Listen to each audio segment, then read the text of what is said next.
The text sent at 11:47 p.m. would destroy everything by 11:52 p.m. Solomon Beckett didn't know that yet. He was too busy scraping burnt cheese off a baking sheet while his 6-year-old daughter Lyra wailed about the ruined pizza and the smoke alarm screamed its judgment from the ceiling. His phone sat on the counter, message delivered, catastrophe in motion. 3 miles away, in a penthouse that cost more than Seoul's entire struggling architecture firm would make in 5 years. Miranda Fox read the text for the 3rd time. I've been looking forward to this. Cancel all your plans for tonight, grab a nice bottle of wine, and let me show you what real relaxation looks like. Her hand trembled, actually trembled around the phone. Miranda Fox did not tremble. She crushed competitors, demolished weak proposals, and ruled vain developments with absolute zero emotional temperature. People called her the Ice Queen, and she'd made that reputation her armor. But this text, sent from the architect whose pathetic firm's proposal sat on her desk awaiting rejection, had cracked something open inside her chest that felt dangerously close to feeling. She stood, grabbed her keys, and walked out of her penthouse without calling her driver. 5 minutes. That's all it took. Hey, everyone. Welcome back to the channel. If you're new here, you're about to experience a story about one catastrophic mistake, one cold-hearted CEO, and one single dad whose entire world is about to flip upside down in the most unexpected way. Where are you watching from? Drop your location in the comments because I love seeing where this amazing community reaches. And listen, if you haven't hit that subscribe button yet, do it now because this story has twists that'll have you on the edge of your seat. Trust me, you won't want to miss a single moment. Now, let's get back to Seoul, who has exactly 30 seconds before his life changes forever. Seoul finally silenced the smoke alarm by waving a dish towel underneath it with one hand while holding Lyra against his hip with the other. She was still crying, her face buried against his neck, her small body shaking with a kind of exhaustion that came from a 6-year-old being awake at midnight because her father had lost track of time finishing a proposal that would save or end them. I know, baby girl. I know. Daddy messed up the pizza. He kissed the top of her head, her natural curls soft against his lips. But we've got some chicken nuggets in the freezer, okay? The dinosaur ones you like. I wanted pizza, Lyra sobbed. You promised pizza. I know. I'm sorry. The words tasted like ash. He was always apologizing lately. Sorry the lights almost got shut off. Sorry we can't afford the field trip. Sorry Daddy's too busy trying to keep us afloat to remember how to work an oven timer. The vain proposal was supposed to fix everything. 3 months of work, every spare hour after Lyra went to bed, every favor called in from old colleagues. Miranda Fox's development company was planning a massive mixed-use project downtown, and Seoul's firm, Beckett and Associates, though the associates had quit 8 months ago when he couldn't make payroll, had submitted a design that was brilliant. He knew it was brilliant. It was the last piece of his late wife Shayna's vision, her dream of architecture that served communities instead of just profit margins. If he landed this contract, they'd survive. Lyra's college fund could start rebuilding. He could hire back his team. They could stop living on the knife's edge of eviction and ruin. If he didn't land it, they were done. His phone buzzed on the counter. Probably Chloe, the woman from the coffee shop he'd been trying to coordinate a date with for 2 weeks. First potential date since Shayna died 3 years ago, and he kept canceling because of work, because of Lyra, because grieving and single parenting and business ownership didn't leave room for anything else. The thunderous knock on his front door made both Seoul and Lyra jump. Who's that? Lyra whispered, her tears stopping. From pure surprise. Nobody knocked like that at midnight. Nobody knocked like that ever. Like the door itself had personally offended them. Sol's stomach dropped. That knock had authority, had money, had the kind of presence that didn't wait for convenient hours. He set Lyra down gently. Stay here, baby. Daddy. Just for a second. Stay in the kitchen. He moved through his small, cluttered living room. Lyra's toys scattered across the floor, his drafting table buried under papers in the corner, the whole space screaming, struggling single father in a way that made his chest tight with shame. Sol opened the door. Miranda Fox stood on his porch like a knife made of ice and expensive tailoring. She was tall, nearly 6 feet in the heels that probably cost more than his mortgage payment. Her skin was pale against the severe black of her coat, her dark hair pulled back so tightly it could have been weaponized. And her eyes, gray, cold, absolutely furious, pinned him in place like a butterfly under glass. She held up her phone, screen glowing in the darkness. Sol's message glowed back at him. His brain short-circuited. That text, that flirty, suggestive, completely inappropriate text he drafted for Chloe, was on Miranda Fox's phone. Miranda Fox, the CEO who held his entire future in her hands.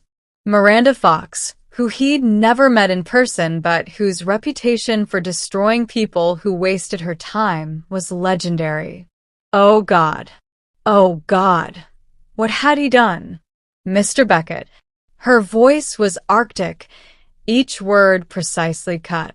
You have 30 seconds to explain why I shouldn't blacklist your name from every firm in the city. She took a step forward, and Sol caught her scent, something expensive and sharp that cut through the lingering smell of burnt pizza. And what, precisely, are you offering to show me? Sol's mouth opened, closed. His mind raced through every possible explanation and found nothing that wouldn't make this worse.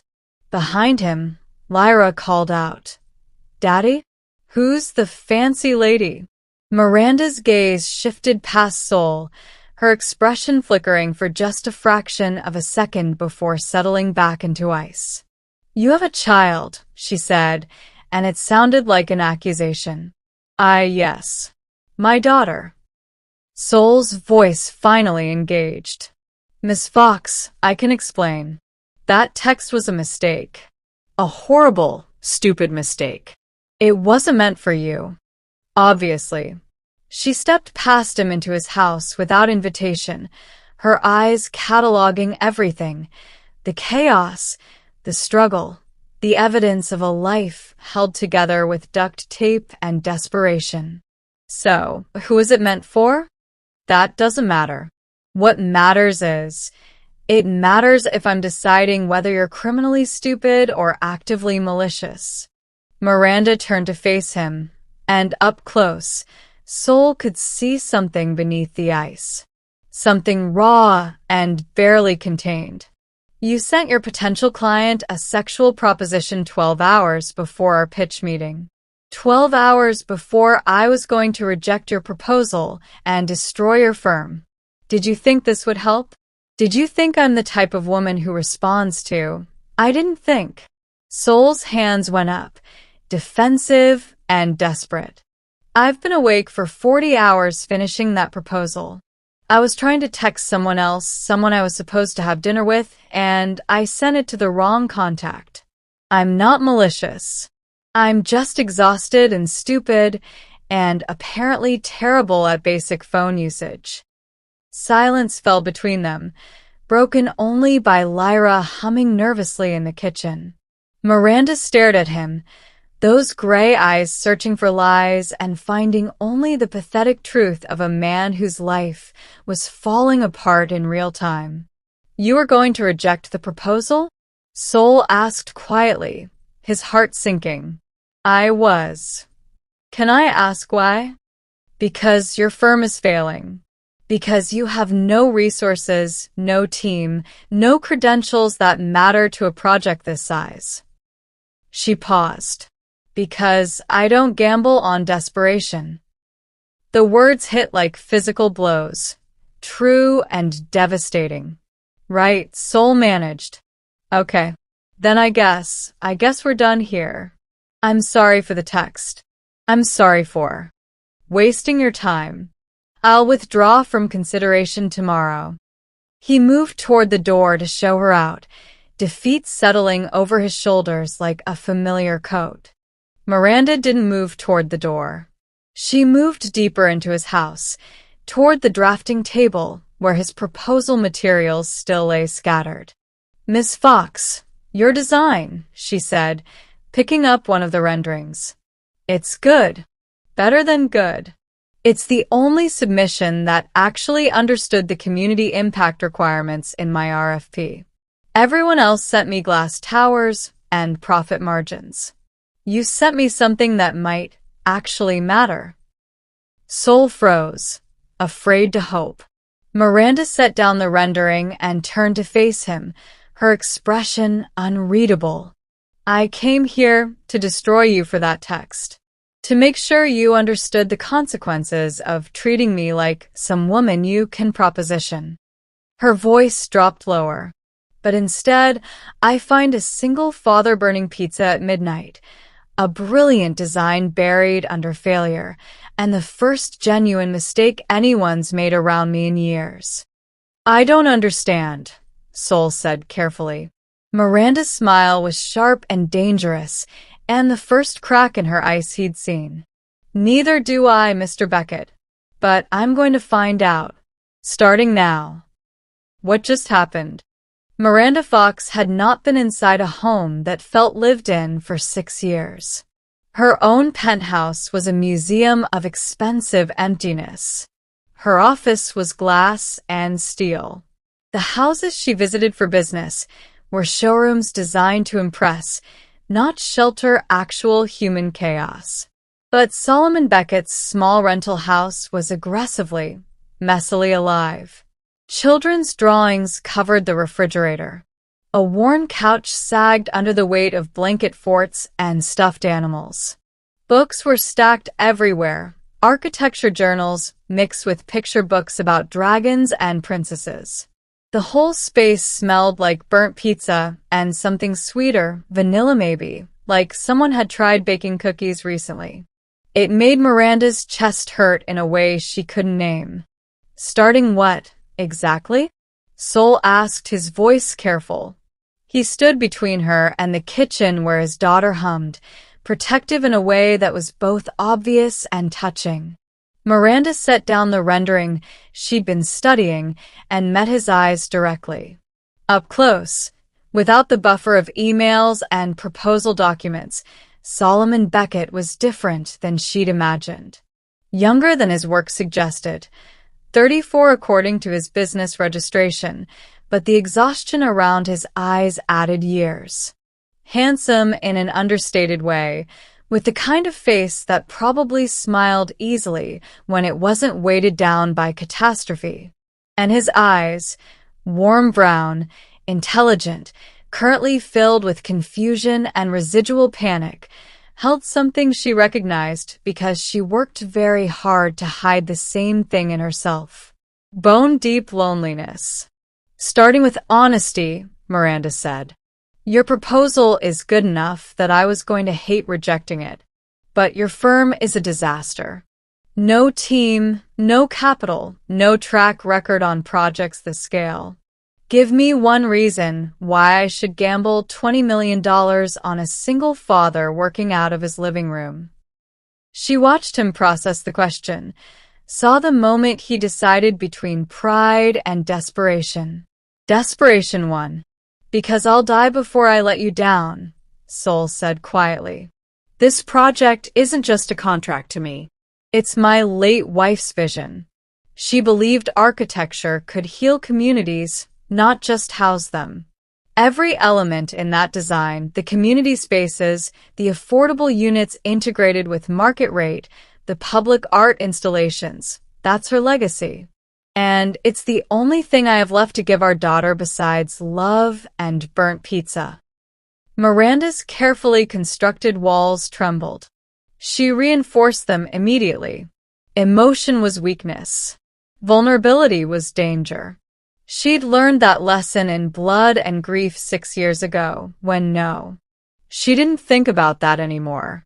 Your wife, Miranda said, keeping her voice neutral. How long? 3 years. Cancer.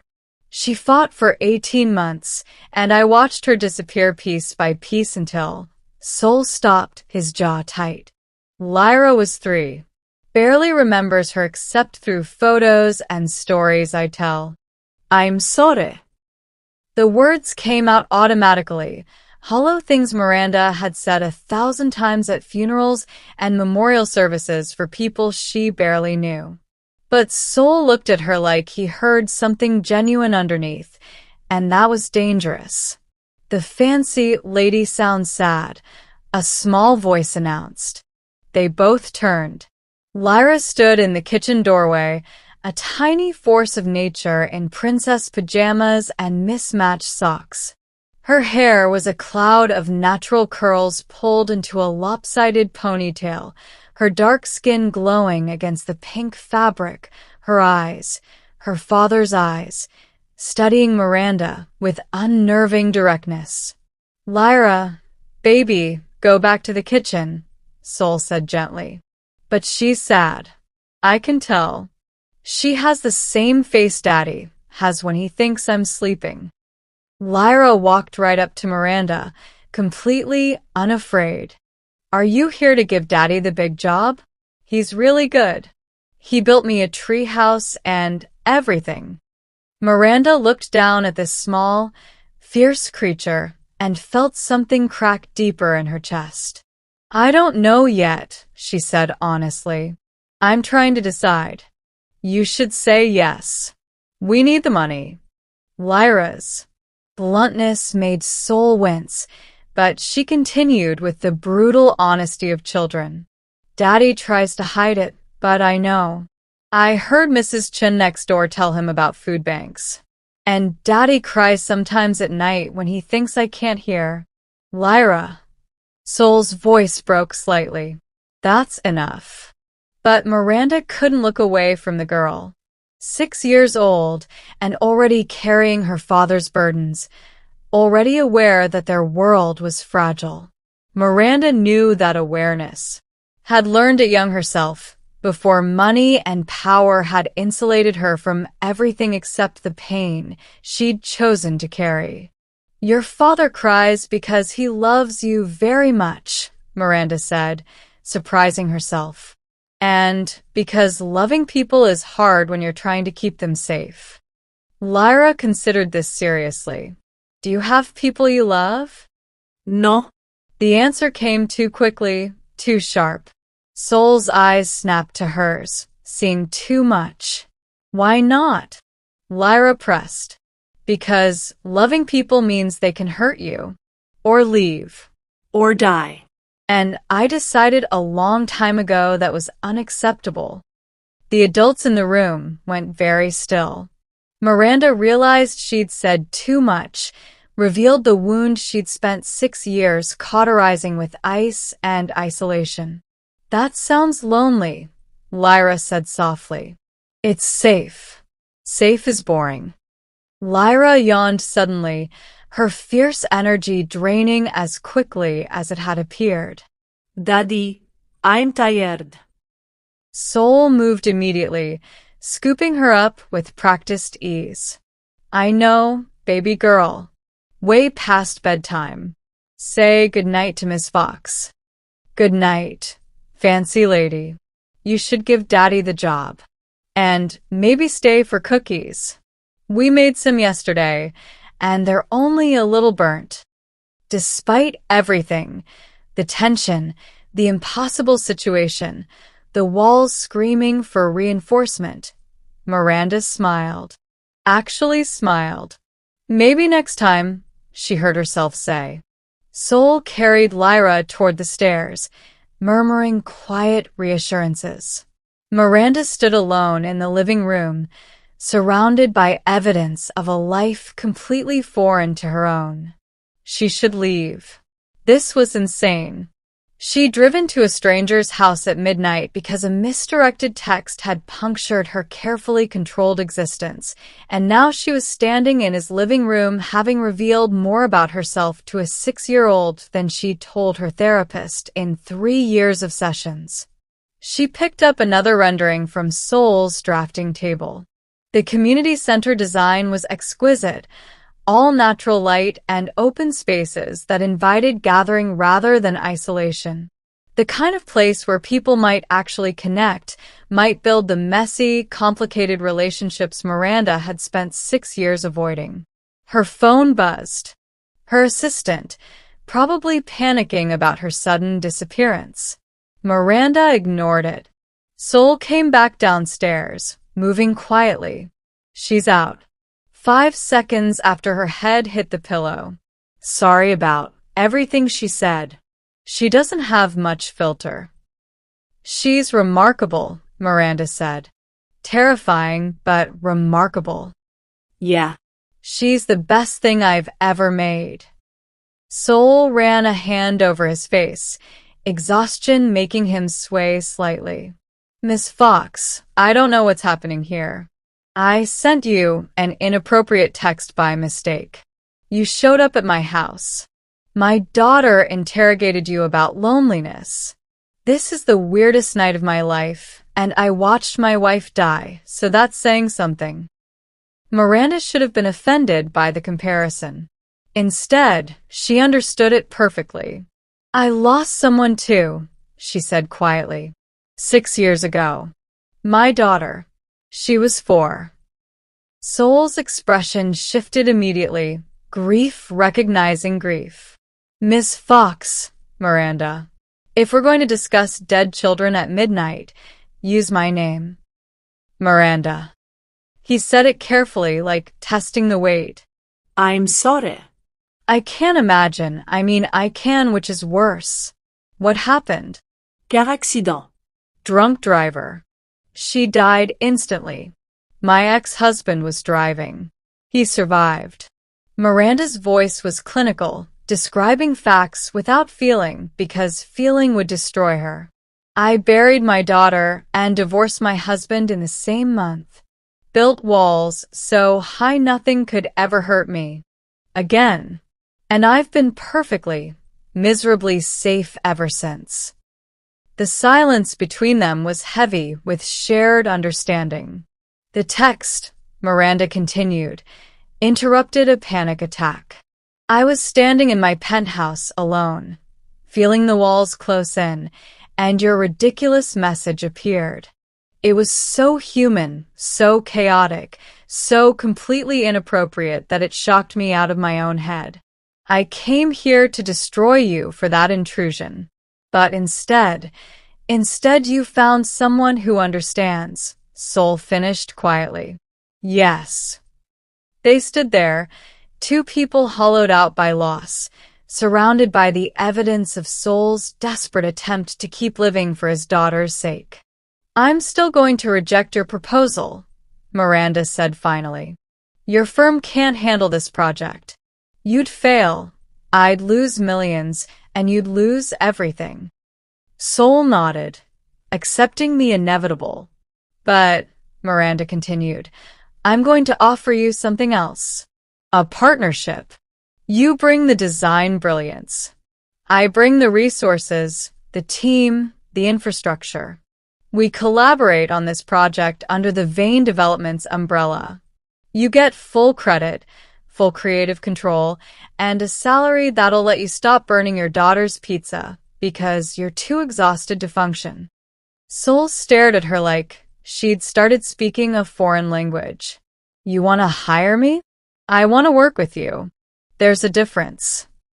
Miranda picked up her phone, already mentally drafting the contract terms. I'll have my lawyers draw up an agreement. You can review it tomorrow, after you've slept. Why? Soul's voice was rough with emotion. Why would you do this?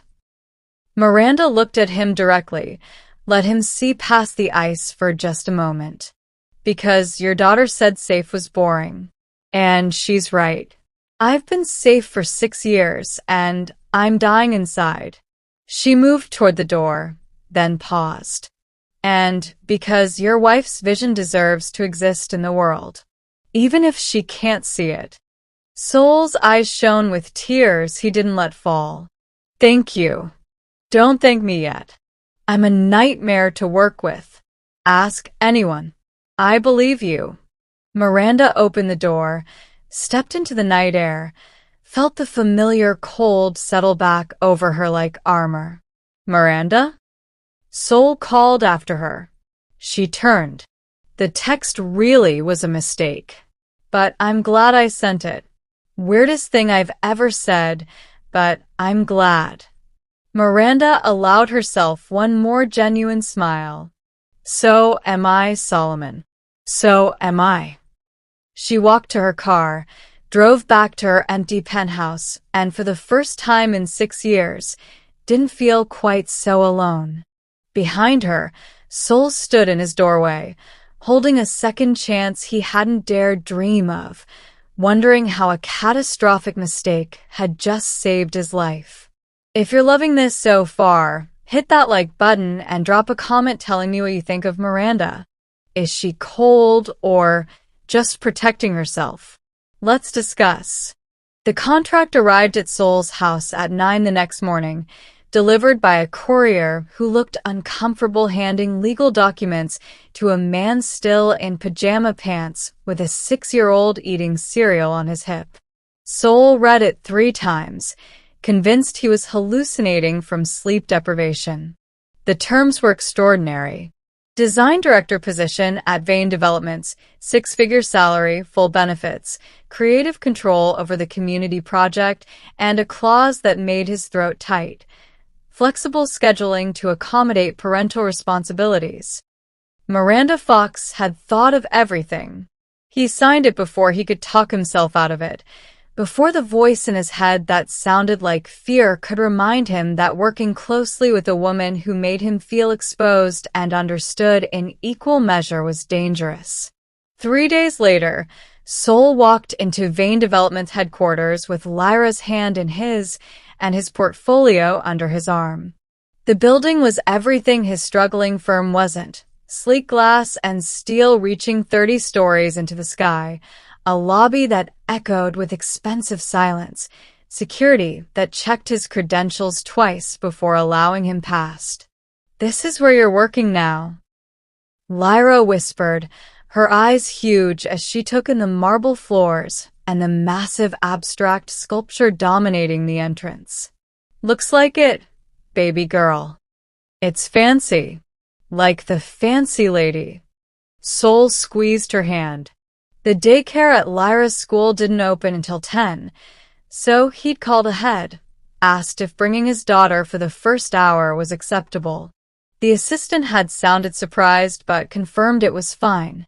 The elevator ride to the 28th floor felt like ascending into another universe. When the doors opened, a young woman in a sharp suit was waiting. Mr. Beckett? I'm Jade Park, Miss Fox's executive assistant. Welcome to Vane Developments. Her professional smile faltered slightly when she saw Lyra.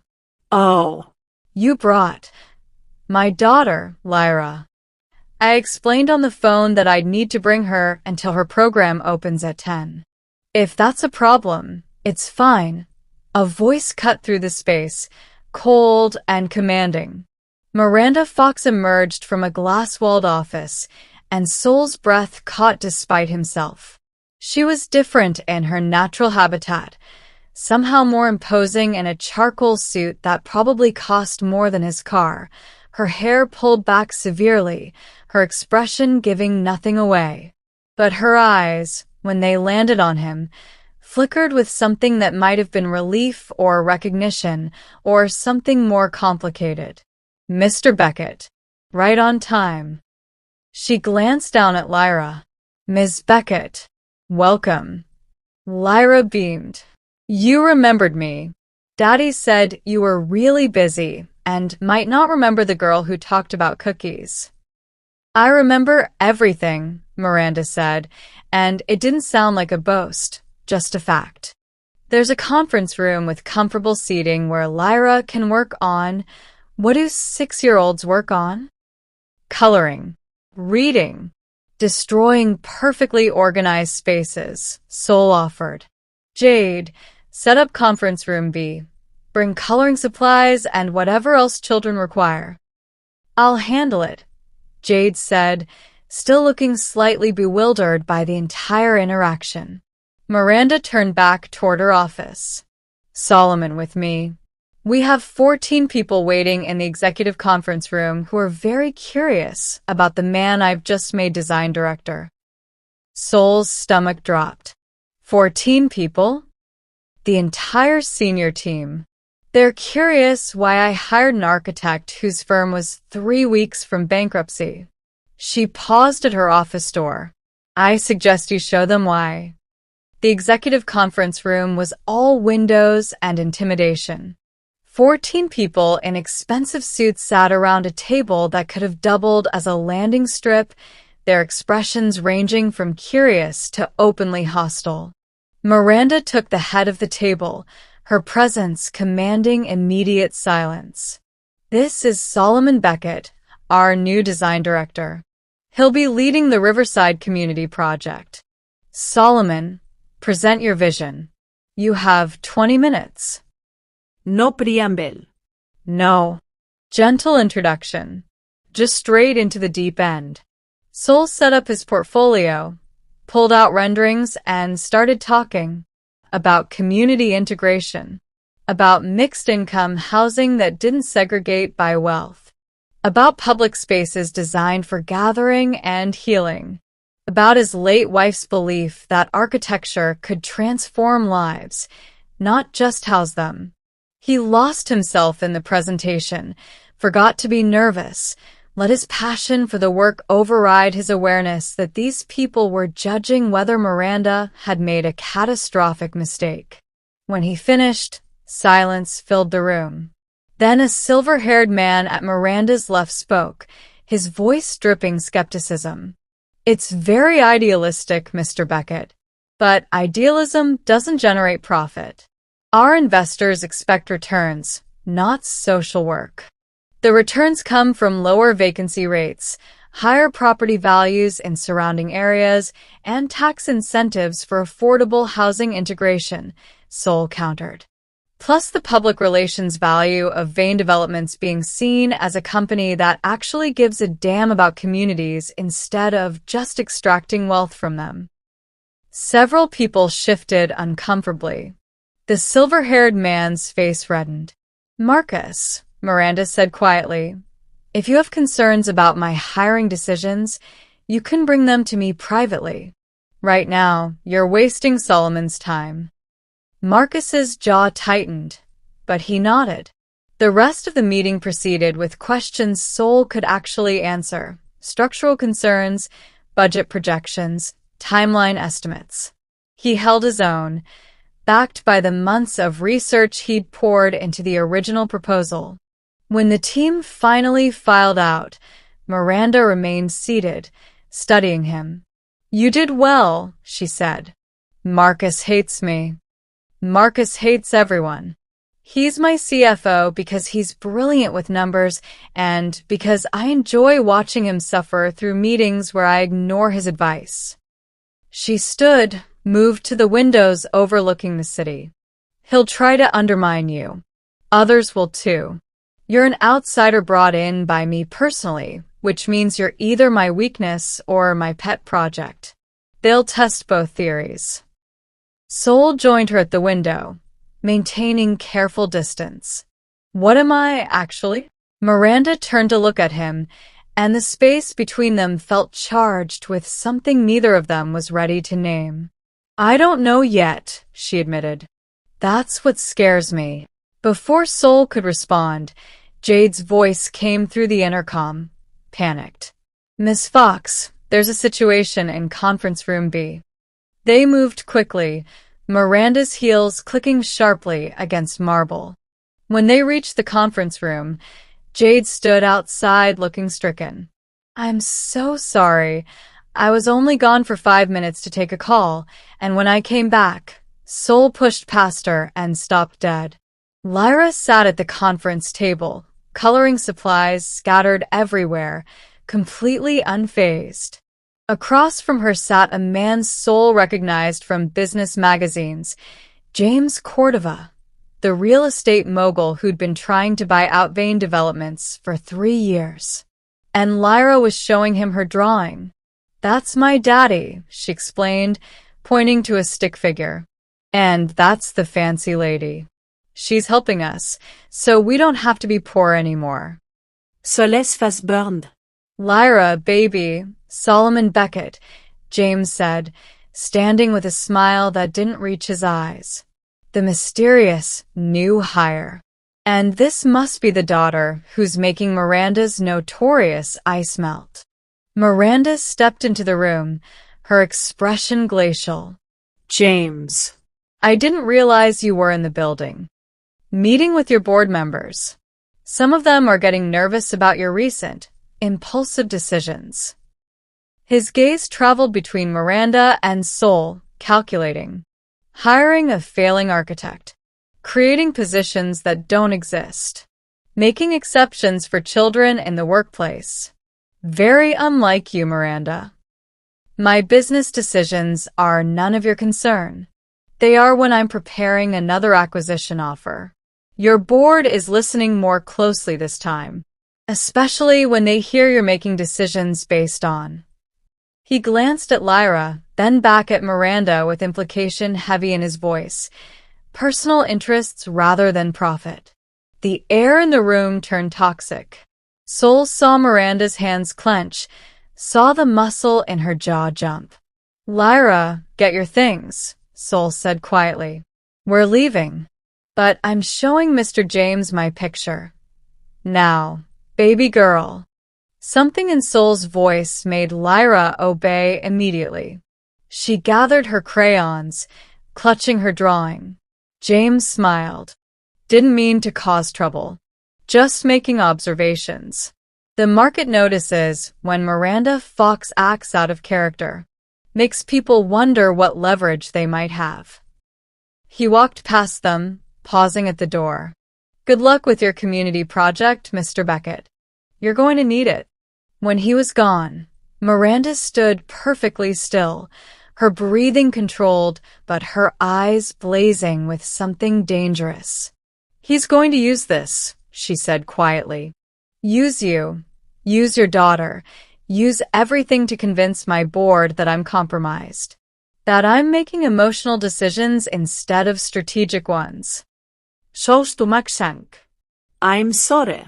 I shouldn't have brought Lyra. You should have had a workplace that accommodates parents. Which I'm building. But James is right about one thing. Miranda finally looked at him, and the vulnerability in her eyes made Sol's breath catch. This is out of character for me. Everything about you is out of character for me. And I don't know if that's evolution or self-destruction. What do you want to do? Sol asked. Miranda was silent for a long moment. Then her expression hardened into something determined and slightly reckless. I want to prove that caring about something doesn't make me weak. I want to build your project and shove it in James Cordova's face. And I want, she stopped, the next words clearly costing her something. I want to stop being so alone that a misdirected text feels like a lifeline. Sol knew he should step back. Should maintain professional distance. Should protect himself and Lyra from the complications of getting involved with a woman who is simultaneously brilliant and damaged and capable of destroying him with a single board meeting. Instead, he stepped closer. Then let's do all of that, he said. Together. Miranda's eyes searched his face, looking for the trap, the angle, the inevitable betrayal. Why would you risk it? She whispered. I'm a disaster, Solomon. I'll hurt you eventually. I hurt everyone. Maybe, Sol said. Or maybe we're both just tired of being safe and alone. Maybe that's enough to start with. For the first time since the text, Miranda let herself hope that maybe, just maybe, taking a risk on human connection wouldn't end in catastrophe. She was wrong, but neither of them knew that yet. The next 3 weeks taught Sol that working with Miranda Fox was like trying to build a house during an earthquake. She was brilliant. That became clear immediately. Her mind worked 3 steps ahead of everyone else, seeing problems before they materialized and solving them with surgical precision. But she was also impossibly demanding, emotionally volatile in ways she tried to hide, and so terrified of appearing weak that she'd rather work herself into exhaustion than ask for help. Sol learned her patterns quickly. When she got quiet during meetings, she was furious. When she spoke too precisely, clipping each word, she was hurt. And when she stayed late in her office past midnight, lights blazing from the 28th floor, she was fighting panic attacks she thought no one knew about. He knew because he'd started staying late too, working on designs in his new office 3 doors down from hers, and he could hear her breathing exercises through the walls. On the 15th day, he knocked on her door at 1 a.m. "Go away, Solomon." "Not happening. Let me in, or I'm calling security to do a wellness check." The lock clicked. He pushed inside to find Miranda standing at her windows, still in her suit from 14 hours ago, her reflection ghostly against the city lights. "I'm fine," she said automatically. "You're having a panic attack. There's a difference." Sol set down the tea he'd brought from the break room. "Drink this. Sit down. Breathe." "I don't need," Miranda. Seek. Maybe it was the exhaustion, or maybe she was just tired of fighting alone, but she sat. Picked up the tea with shaking hands. Drank. Sol settled into the chair across from her desk, giving her space, but staying present. "James went to the board," Miranda said finally. "Made his case that I'm compromised. That hiring you was emotional rather than strategic. Vincent backed him up with projections showing the Riverside project won't generate sufficient returns in the first 5 years. But it will in 10, 15. We showed them the long-term data. They don't care about 15 years. They care about quarterly earnings and stock prices." Miranda set down the tea, her hands steadier now. "There's going to be a vote. 3 weeks. The board will decide whether to move forward with Riverside or shelve it in favor of James's proposal for luxury condos with no affordable housing component." Sol's stomach dropped. "If they shelve it, I'm out. If they shelve it, we're both out. James's acquisition offer includes replacing me as CEO." She laughed bitterly. 6 years of building this company into something that matters, and I'm going to lose it because I dared to care about something beyond profit margins. "We're not losing anything," Sol said firmly. "We have 3 weeks. What do we need to convince them?" Miranda looked at him like he was speaking a foreign language. "You're not angry? I brought you into a war zone. Your whole future depends on a board vote you have no control over. I was 3 weeks from bankruptcy when you hired me. At least now I'm fighting for something worth saving." He leaned forward. "Tell me what we need." Something shifted in Miranda's expression, surprise bleeding into something warmer. Community support. Letters from local organizations, testimonials from residents, proof that people actually want this project. If we can show that Riverside generates goodwill worth more than James's luxury condos, we might have a chance. Then that's what we'll get. Solomon, these communities don't trust developers. They've been promised things before and received nothing but displacement and gentrification. They won't talk to someone from Vain Developments. Good thing I'm not from Vain Developments. I'm from a struggling firm that worked out of my living room. I speak their language. Soul stood, energy returning. Let me go talk to them. Let me show them this isn't another con. Miranda studied him, her defenses warring with hope.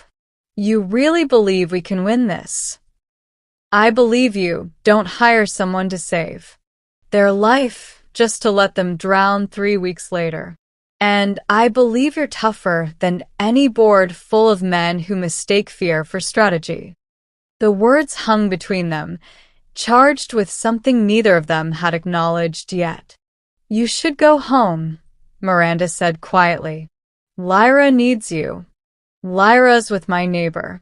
She knows I'm working late. Soul moved toward the door, then paused. Come with me. What? Come home with me. Have actual food instead of vending machine coffee. Meet Lyra properly, not in crisis mode. Take 1 hour to be human instead of CEO. That's inappropriate. You work for me. I work with you. There's a difference. He held her gaze. And I think you're just scared. Miranda's eyes flashed. Of what? Of the fact that you like me. That Lyra makes you smile. That being around us reminds you what it felt like to have a family before. He stopped, knowing he was pushing too hard. But Miranda finished the thought. Before I lost mine. You're right. It terrifies me. The admission cost her something. Soul saw it in the way her hands trembled slightly, the way she wouldn't quite meet his eyes. I'm not asking you to stop being terrified, Soul said gently. I'm asking you to eat dinner with people who care whether you're okay. That's it. Miranda was silent for so long Soul thought he'd miscalculated. Then she grabbed her coat. 1 hour, she said. Then I'm coming back here to work. Deal. The drive to Soul's house was quiet, Miranda rigid in the passenger seat of his 10-year-old sedan like she might bolt at any stoplight. But when they pulled up to his small rental, she didn't run. Lyra was still awake, playing in the living room while Mrs. Chin read on the couch. Daddy. Lyra launched herself at Soul, then stopped when she saw Miranda. The fancy lady. You came back. Hello, Lyra. Miranda's voice softened in a way Soul had never heard at the office. I hope I'm not intruding. You're never intruding. Daddy talks about you all the time. He says you're scary, but nice underneath. Soleil's face burned. Lyra, baby, we talked about the filter thing. But Miranda smiled. Actually smiled. Genuine and unguarded. Scary but nice. I'll take it. Mrs. Chin left with a knowing look that made Soul want to sink through the floor. He heated up leftover pasta while Miranda sat at his small kitchen table, looking completely out of place and somehow right at the same time. Lyra appointed herself tour guide, showing Miranda her drawings, her favorite books, the treehouse visible through the back window that Soul had built last summer. Daddy made it all by himself, Lyra announced proudly. He's really good at building things. He says that's what architects do, make places where people can be happy. Your daddy's right, Miranda said, and when her eyes met Soul's across the kitchen, something passed between them that felt like understanding. They ate together, the three of them crowded around a table meant for two. Lyra dominated the conversation with 6-year-old logic and observations that made Miranda laugh. Actually laugh. Surprised and delighted sounds that transformed her entire face. Soul watched Miranda with his daughter and felt something dangerous bloom in his chest. Something that looked like hope and felt like falling. After dinner, Lyra started fading, fighting sleep with the determination of children everywhere. Bedtime, baby girl, Soul said gently. But the fancy lady's here. I want to show her more stuff. Miranda needs to get back to work. But maybe, he glanced at Miranda, giving her an out if she needed it. Maybe she can come back another time. Really? Lyra's eyes went huge. Promise. Miranda hesitated, and Sol saw the war in her expression. The instinct to protect herself versus the desire for connection she'd been denying for 6 years. I promise, she said finally, and Lyra hugged her with the fierce, uncomplicated affection of childhood. Sol carried Lyra upstairs, tucked her in, listened to her excited whispers about how the fancy lady wasn't scary at all. Actually, she was really nice and pretty, and could she come to dinner every week? When he came back downstairs, Miranda was washing dishes. You don't have to do that, Sol said. I know. But it's nice. Doing something normal. Something that doesn't require strategy or armor. She turned to face him, her hands still wet. Thank you. For this. For reminding me that life exists outside board meetings and acquisition threats. Sol stepped closer, drawn by something he couldn't name. Miranda, I know this is complicated. I know I'm your boss and I'm a mess, and getting involved with me is probably the worst decision you could make. Her voice dropped lower. But I can't stop thinking about you. About this. About what it might feel like to let someone in again. Then let me in, Sol said simply. Not all the way, not all at once. But stop shutting me out when you're drowning. Miranda reached up, her wet hand touching his cheek with tentative wonder, like she was remembering how to be gentle. I don't know how to do this without ruining it, she whispered. Neither do I. So we'll figure it out together. He kissed her then, soft and careful, giving her every opportunity to pull away. She didn't pull away. She leaned in, her hands fisting in his shirt, kissing him back with 6 years of loneliness and hunger and desperate hope. When they finally broke apart, both breathing hard, Miranda pressed her forehead against his. 3 weeks, she said. We have 3 weeks to save the project, convince the board, and stop James from destroying everything. After that, we figure out what this is. But right now, we focus on winning. Miranda nodded, stepped back, rebuilt her armor piece by piece. But when she left 20 minutes later, she turned at the door. Solomon? Your daughter's right. You are really good at building things, including hope in people who forgot how. She was gone before he could respond, leaving Sol standing in his doorway wondering how misdirected text had led to this, to caring about a woman who was equal parts ice and fire, to fighting a battle that could cost him everything, to feeling alive in a way he hadn't since Shayna died.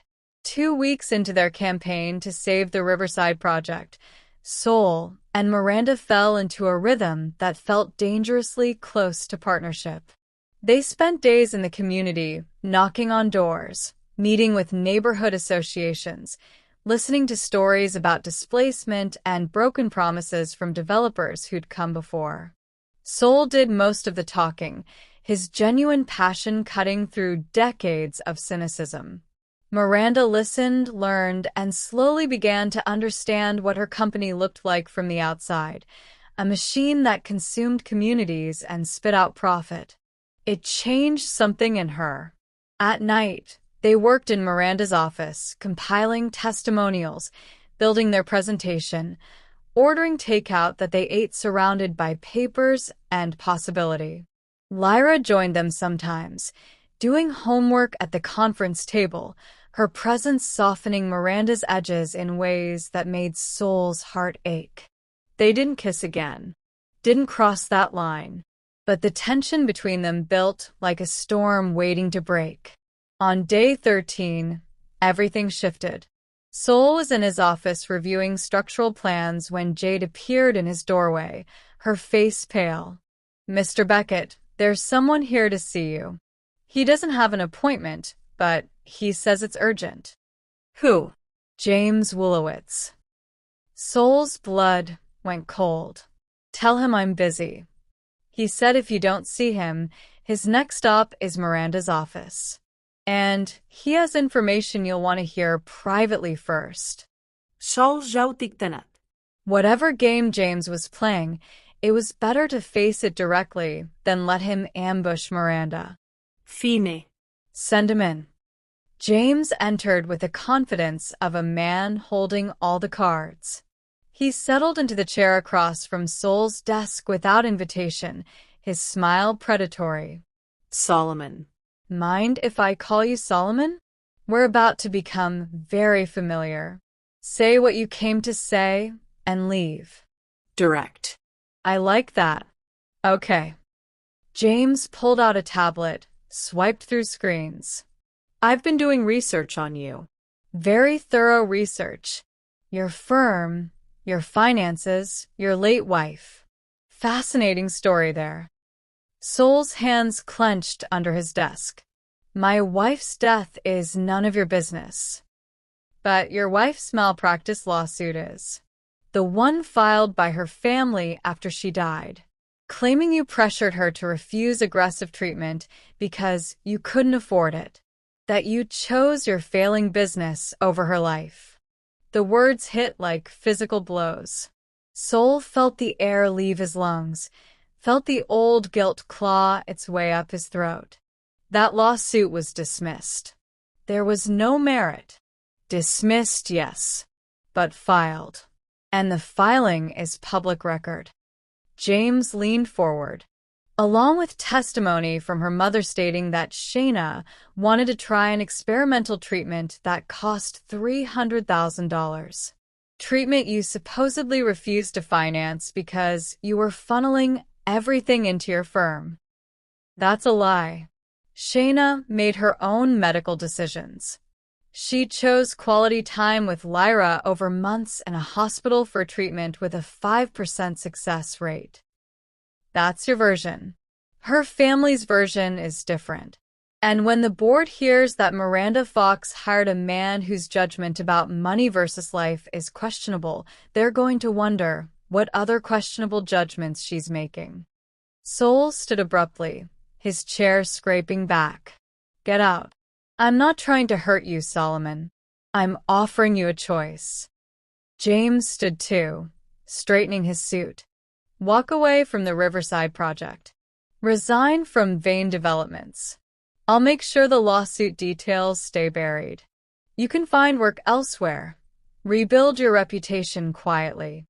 And if I don't, then I bring this to the board meeting.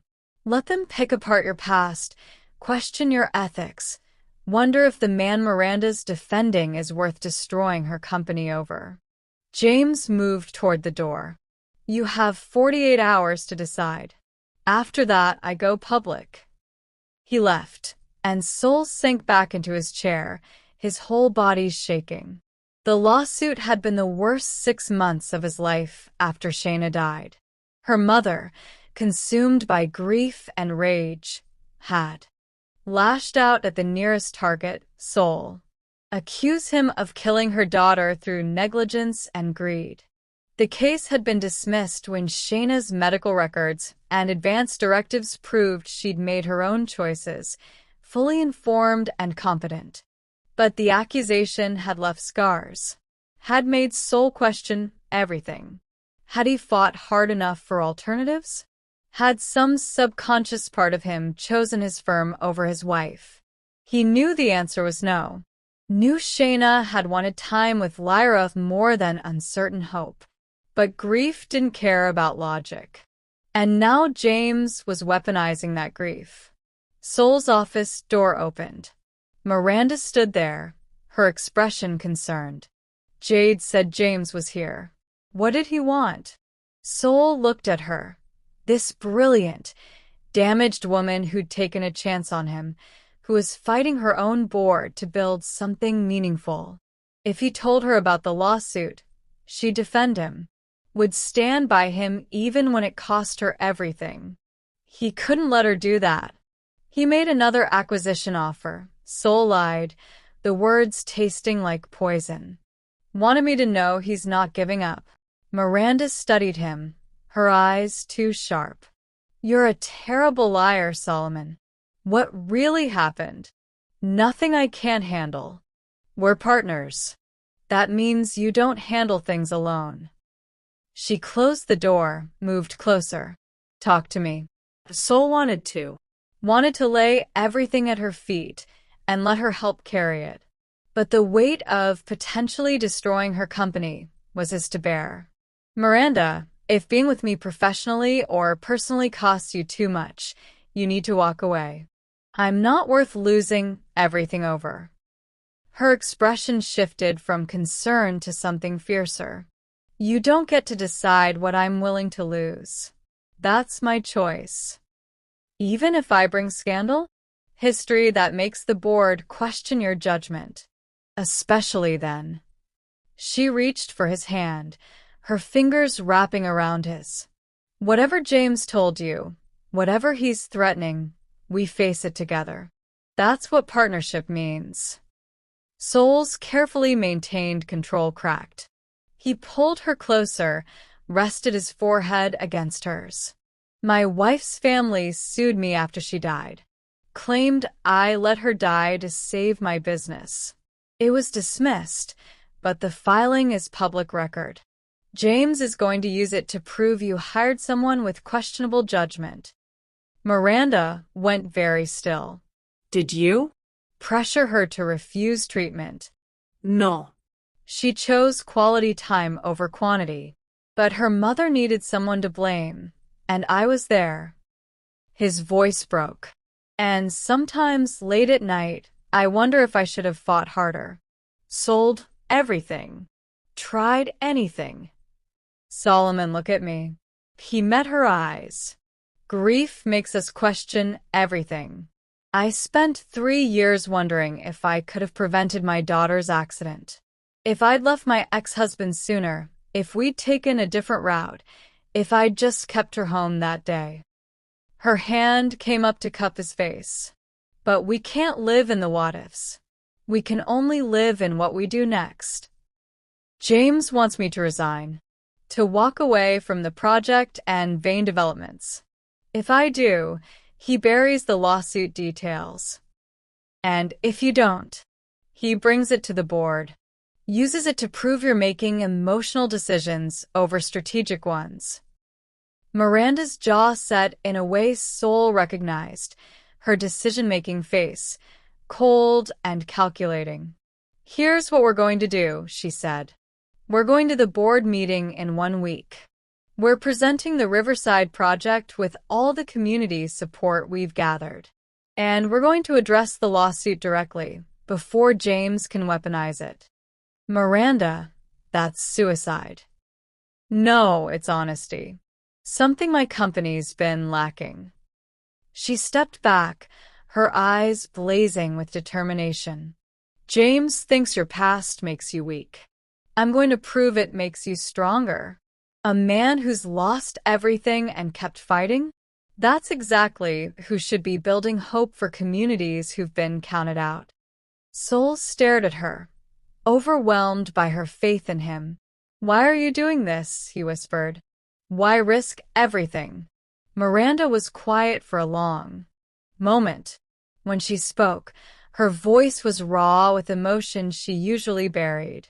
Because 6 years ago, I lost my daughter and decided feeling anything was too dangerous. I built walls so high nothing could touch me. And then you sent me a ridiculous text by mistake, and for the first time in years, I felt something other than empty. She moved closer again, her hands framing his face.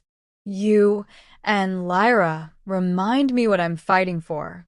Not profit margins or stock prices. People, connection, love. The last word hung between them, terrifying and true.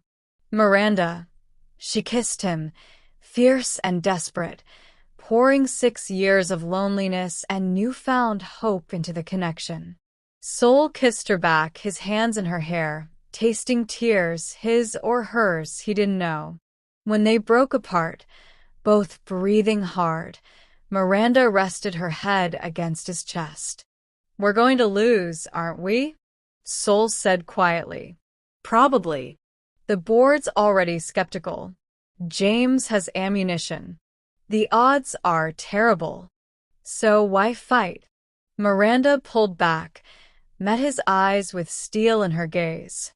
Because losing while fighting for something that matters is better than winning while selling your soul. And because I'm tired of being afraid. She straightened her jacket, rebuilding her armor. James wants a war? He's got one. But this time, I'm fighting for something worth losing everything over. Sol pulled her back into his arms, held her close, and let himself believe that maybe, just maybe, love and purpose were worth the risk of total destruction. They had 1 week. 1 week to build a case strong enough to overcome scandal, corporate greed, and a man who wanted to own everything they'd built. 1 week to prove that caring about something didn't make you weak. It made you unstoppable. If this story is hitting you in the feels, make sure you're subscribed so you don't miss how this all plays out. And drop a comment. Do you think they can win against James? Or is this headed for disaster? The board meeting was scheduled for Friday at 2 p.m. On Thursday night at 9, Sol's world collapsed completely. He was at home with Lyra, reviewing his presentation one last time, when his phone rang. Unknown number. He almost didn't answer. "Mr. Beckett? This is Carol Jennings from Child Protective Services." Sol's blood turned to ice. "What? Why are you calling?" "We received a complaint about your daughter's welfare. Anonymous tip citing neglect, specifically that you've been leaving her unsupervised for extended periods while working excessive hours. Also allegations about financial instability affecting your ability to provide adequate care." The room spun.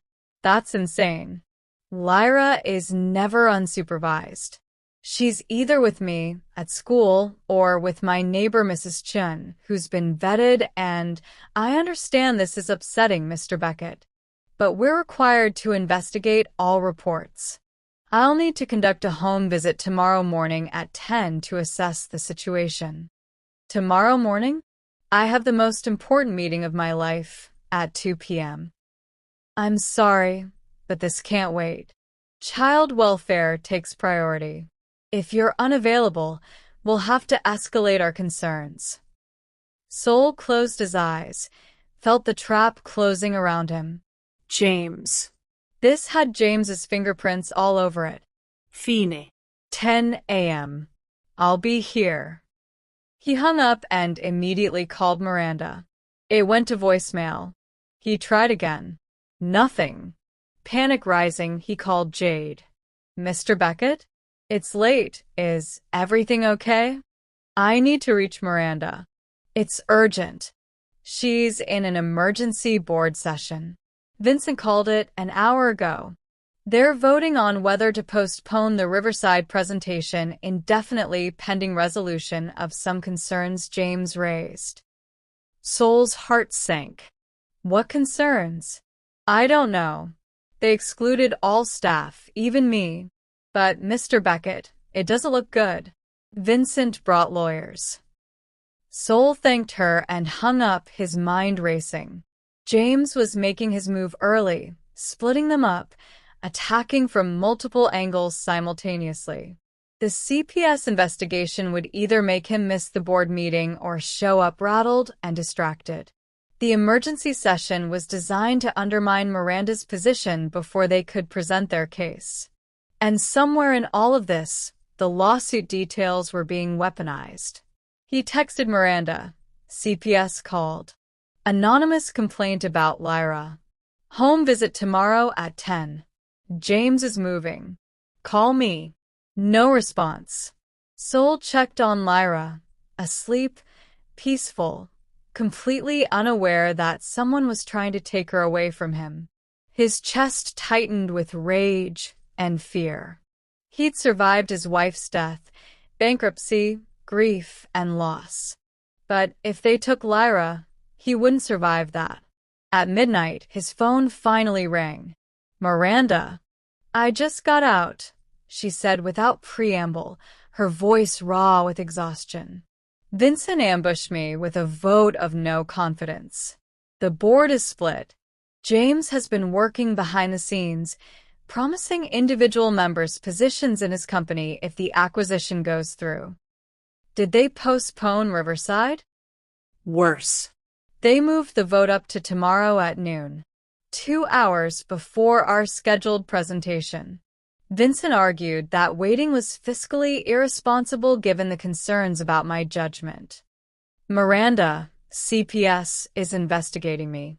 Someone filed a complaint about Lyra's welfare." Silence on the other end. Then, quietly, "James." "Obviously. But I can't prove it, and I can't ignore it. If I don't cooperate fully, they escalate. Which means tomorrow morning, while you're fighting for the company, I'll be fighting to keep my daughter. We'll reschedule the CPS visit. I'll have my lawyers." "No." Sol's voice was firm. "That makes it look like I have something to hide. And it gives James more ammunition about me using your resources inappropriately. I have to face this alone." "You're not alone. We're partners." "Miranda, be realistic. You're about to lose your company. The board is turning against you. And I'm the reason why. Every argument James is making, every doubt they have, it all traces back to you hiring me." "Maybe you should cut me loose. Distance yourself. Save the company. Don't you dare." Her voice turned sharp. "Don't you dare give up on this." "I'm not giving up. I'm being practical. You've spent 6 years building Vane Developments. I won't let you destroy it for a man you've known 3 weeks and a project that might fail anyway." "Solomon, I'm withdrawing from the Riverside project. Effective immediately. You can present it yourself, distance it from me and the scandal James is creating. Save what you can. If you withdraw, I withdraw. We built this together. Then we're both fools." Sol's voice broke. "Miranda, I care about you. More than I should, more than is smart. But caring about me is going to cost you everything. Please. Let me go." The silence stretched so long Sol thought she'd hung up. "Is that really what you want?" Miranda finally asked, her voice small in a way he'd never heard. No. He wanted to fight beside her, wanted to win impossible battles and build a life that included her and Lyra, wanted to believe that love was worth the risk. But wanting things didn't make them possible. "It's what needs to happen," Sol said instead. "Okay." Miranda's voice went cold, professional. "I'll accept your resignation. Effective immediately. Your final paycheck will be processed tomorrow. Any personal items in your office will be boxed and sent to your home address." The clinical dismissal hurt more than Sol expected. "Miranda, goodbye, Solomon. Good luck with CPS." She hung up. Sol sat in the darkness of his living room, phone in his trembling hand, and felt the weight of loss settle over him like a familiar shroud. He'd done the right thing. Protected Miranda from the fallout. Given her a chance to salvage her company. So why did it feel like he'd just made the worst mistake of his life? At 10 a.m. the next morning, Carol Jennings arrived with a clipboard and questions that dissected Sol's entire life. She interviewed Lyra, who was confused and scared, inspected their home, noting the cluttered but clean space, the full refrigerator, the evidence of a father doing his best. Mrs. Chun came over, provided character testimony, show documentation of her background check, and the schedule they kept. After 2 hours, Carol closed her folder. Mr. Beckett, I'm going to be frank. This complaint feels manufactured. Your daughter is well cared for, your home is adequate, and you clearly have support systems in place. But the investigation stays open for 30 days. If any new concerns arise, we'll revisit. It wasn't a complete victory, but it was enough. Lyra was safe. Sol thanked Carol, closed the door behind her, and checked the time. 12:15. The board vote was happening right now, and he wasn't there. Miranda was facing James alone. His phone rang. Jade. Mr. Beckett, I know you resigned, but I thought you should know. The board just voted 10-4 against the Riverside project. Vincent is calling for Miranda's resignation as CEO. James Wolowitz is in the building with his acquisition team. Sol's world tilted. Where's Miranda? Her office. She dismissed everyone, locked the door. I'm worried about her. Sol grabbed his keys. I'm coming. But you resigned. I don't care. I'm coming. He called Mrs. Chun to watch Lyra, drove downtown breaking every speed limit, and burst into Vane Developments at 12:45. The 28th floor was chaos. Board members clustering in hallways, whispering. Vincent looking triumphant. James holding court like he already owned the place. Sol ignored all of them and went straight to Miranda's office. The door was locked. He knocked. Miranda. It's me. Let me in. Silence. Miranda, please. I know I messed up. I know I walked away when I should have stayed. But I'm here now. Whatever happens next, we face it together. The lock clicked. The door opened. Miranda stood there, her perfect armor completely shattered. Her hair was down, her makeup smudged from crying, her eyes red and devastated. They took it, she whispered. Riverside, my company. Everything. Vincent's negotiating terms with James right now. By Monday, Vane Developments will be Wolowitz Properties. Sol stepped inside, closed the door, pulled her into his arms. She collapsed against him, 6 years of walls crumbling completely.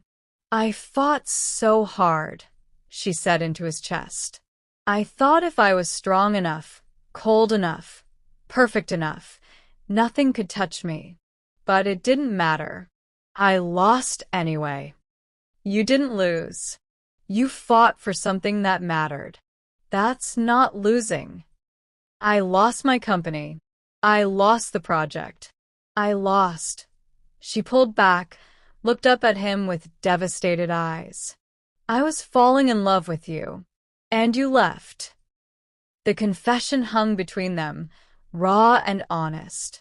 I came back, Sol said quietly. I was trying to protect you, but I was wrong. Running doesn't protect anyone. It just leaves you alone. So what do we do now? James won. The board voted. It's over. Sol looked at this brilliant, broken woman and made a choice. Now we stop playing by their rules. Stop trying to convince people who've already decided to doubt us. Stop fighting battles we can't win. Then what? We burn it down and start over. Miranda stared at him.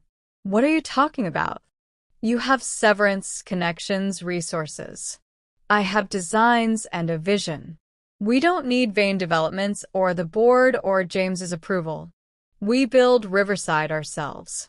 Get independent investors, community funding, crowdsource if we have to. Show them that some things matter more than profit margins. That's insane. It would take years. We'd be starting from nothing. We started from nothing once before. At least this time we're starting together. Miranda searched his face, looking for the trap, the impossible odds, the thousand ways this could fail. Instead, she started to laugh. It was a wild, slightly unhinged sound that made Soul worry until she grabbed his face and kissed him hard. "You're absolutely crazy," she said against his lips. "Probably. Is that a yes?" "It's a hell yes." They stood there in her office, surrounded by the ruins of her corporate empire, and chose each other over safety. It was reckless and impossible and probably doomed. But for the first time in 6 years, Miranda Fox felt completely, terrifyingly alive. And that was worth everything. Miranda walked out of Vane Developments for the last time at 3 p.m., carrying a single box of personal items and the man who'd accidentally changed her life. They sat in Soul's car in the parking garage, the engine off, both processing what they'd just done. "I have an idea," Soul said suddenly. "It's crazy, but everything about us is crazy, so why stop now?" "I'm listening." "The community groups we met with. They loved the Riverside design. What if we take it directly to them? Not as developers, but as partners. Community-led development. They own a stake, have decision-making power, benefit directly from success." Miranda's business mind engaged immediately. That's never been done on this scale. The financing would be complicated, the legal structure alone would be revolutionary. And it would prove that communities can control their own development instead of being victims of it. Soul turned to face her. "You spent 6 years making money for people who didn't appreciate you. What if you spent the next 6 years making a difference for people who will?" Miranda felt something shift in her chest, the same feeling she'd had reading his misdirected text. The feeling of possibility. "I need to liquidate assets. My penthouse, investments, everything. It would take months to structure properly. I'll keep us afloat with freelance work. We can operate out of my living room again. It'll be like coming full circle, except this time I have help. And Lyra? She's been through enough upheaval." Sol smiled. "Lyra told me last week that you're the best thing that ever happened to us." Her exact words. "She's tougher than both of us combined." Miranda's eyes filled with tears. "I don't deserve either of you." "Yeah, you do. You just forgot for a while." Soul reached for her hand. "Miranda Fox, will you go into business with me? Official partners equal stake, building something that actually matters." "Yes." "But on one condition." "Name it." "We do this as more than business partners. I'm done pretending I don't care about you. Done protecting myself from feeling.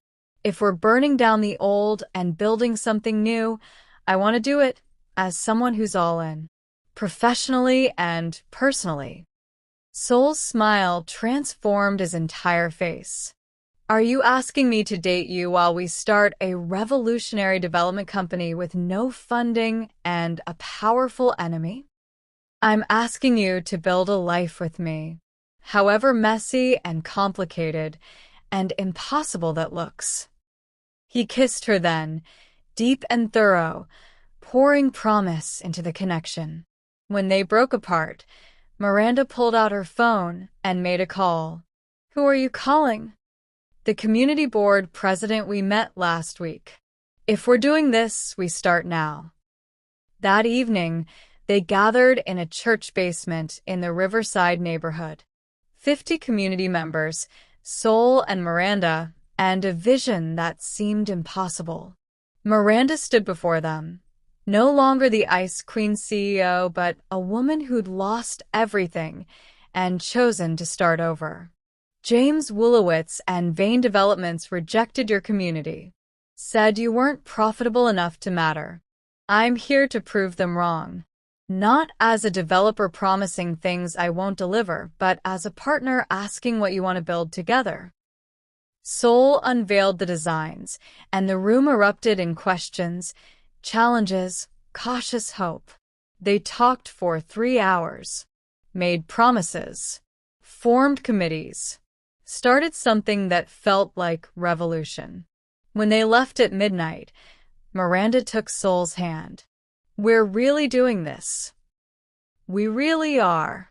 Together." For the first time in 6 years, Miranda believed in something beyond survival. She believed in love, partnership, and impossible dreams. And she was ready to fight for all of them.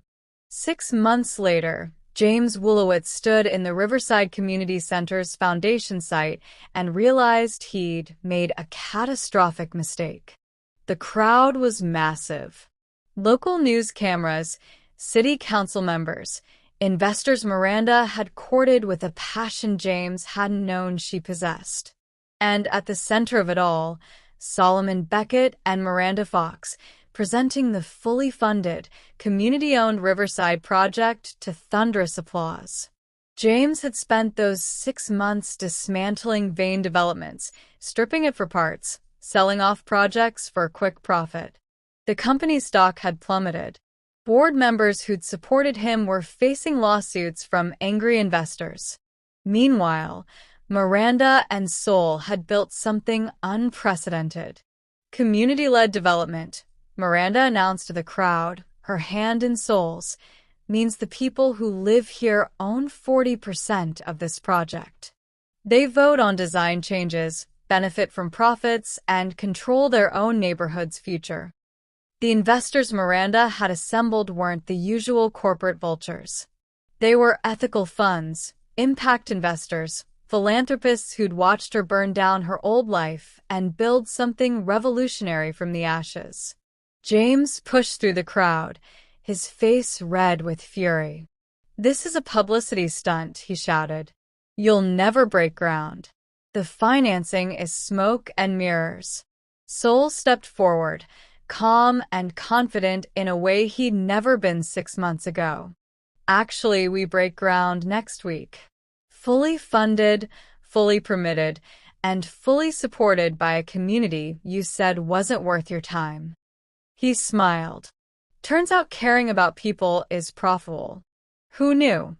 "You humiliated me," James hissed at Miranda. "Destroyed Vane Developments out of spite." "No, you destroyed Vane Developments through greed.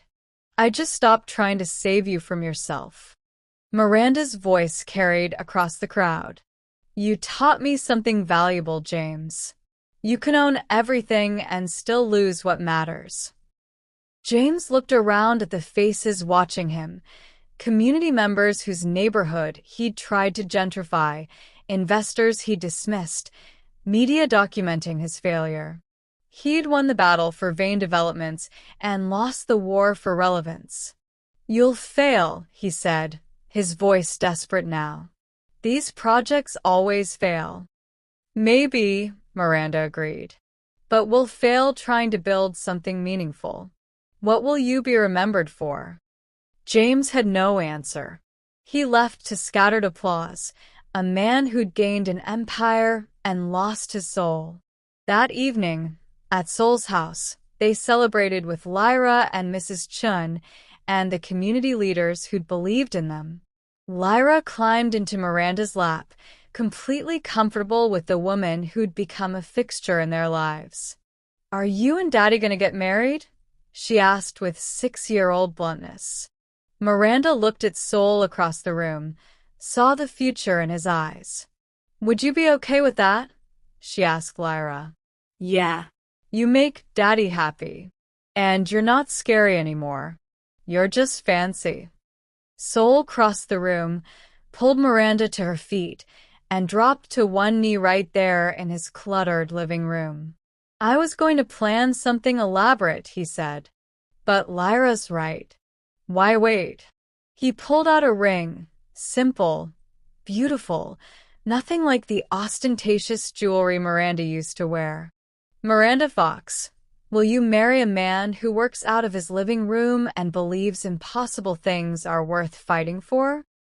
Miranda laughed through tears, pulled him up, and kissed him thoroughly before answering. "Yes." 1,000 times yes. The room erupted in cheers. Lyra hugged them both, already planning the wedding in her head. And Miranda, for the first time in 6 years, felt completely whole. She'd lost her company, her fortune, her carefully constructed armor. But she'd gained love, purpose, and a family built on truth instead of fear. It was the best trade she'd ever made. 2 years after a misdirected text changed everything, Miranda Beckett stood in the completed Riverside Community Center with her husband's arms around her waist and their daughter playing in the children's wing. Their daughter. The adoption had finalized 3 months ago, making official what had been true in their hearts since the beginning. Lyra was theirs, Miranda's soul's, a family built from loss and love. "It's beautiful," Miranda whispered, looking at the space Soul had designed and the community had built together. Sunlight poured through massive windows onto gathering spaces filled with laughter. Affordable housing units rose above, home to families who owned a piece of their own neighborhood. Local businesses occupied the ground floor, including Mrs. Chen's expanded flower shop. "It's everything Shayna dreamed of," Soul said quietly. "I wish she could see it." "She can." Miranda turned in his arms. "Through Lyra. Through this building. Through you still fighting for her vision." The Riverside project had exceeded every projection. Property values rose without displacement. Crime dropped. The community thrived. And other neighborhoods were calling, wanting to replicate the model. Miranda and Soul's firm, Beckett Fox Development, had a waiting list. "Ms. Miranda." Lyra ran up, her curls bouncing, her smile brilliant. "Can I show Grandma Pearl the art room?" Miranda's mother had flown in for the opening ceremony, tentatively rebuilding the relationship she'd abandoned after her granddaughter's death. It was slow, painful work, but Miranda was learning that love was worth the difficulty. "Go ahead, baby, but stay where we can see you." Lyra raced off, and Miranda watched her go with a fullness in her chest that used to feel like dangerous vulnerability, but now just felt like love. "Any regrets?" Soul asked. "About Vane Developments, the money, the empire you gave up?" Miranda thought about her old life, the penthouse she'd sold, the corporate power she'd surrendered, the walls she'd demolished. "Not even for a second," she said. "I had everything and felt empty. Now I have enough and feel complete. That's not a trade. It's a miracle." James Wolowitz had declared bankruptcy 4 months ago, his acquisition of Vane Developments proving disastrous. Vincent faced fraud charges. The board that voted against them had scattered. Meanwhile, Soul and Miranda built communities, raised their daughter, and proved that love and purpose could coexist with success. "Thank you," Miranda said suddenly. "For what?" "For sending that text. For being too exhausted to double-check the contact. For stumbling into my life and refusing to leave when it got complicated." Soul laughed, the sound rich and warm. "Best mistake I ever made." "Mine too." They kissed there in the community center they'd built from nothing, surrounded by people whose lives they'd changed and who'd changed theirs in return. Lyra ran back, pulling them toward the ceremony about to start. "Come on. They're waiting for you." Miranda took her daughter's hand, her husband's hand, and walked into a future she never could have planned but wouldn't trade for anything. She'd been the Ice Queen, cold and untouchable and alone. Now she was just Miranda, wife, mother, partner, builder of impossible dreams. And she'd never been happier. Sometimes the best things in life come from the mistakes we make. Sometimes a wrong number is exactly the right call. And sometimes losing everything is the only way to find what truly matters. Miranda had learned all of that from a single misdirected text, and the man brave enough to show up at her door when his world was falling apart. She'd learned that love was worth the risk. And that was the greatest lesson of all. So, what did you think of Soul and Miranda's journey? Have you ever had a mistake turn into the best thing that happened to you? Drop your story in the comments. I love hearing from you. And if this one touched your heart, subscribe for more stories about love, second chances, and the courage to start over. Thanks for being here. Until next time, remember, sometimes the wrong text is exactly the right message.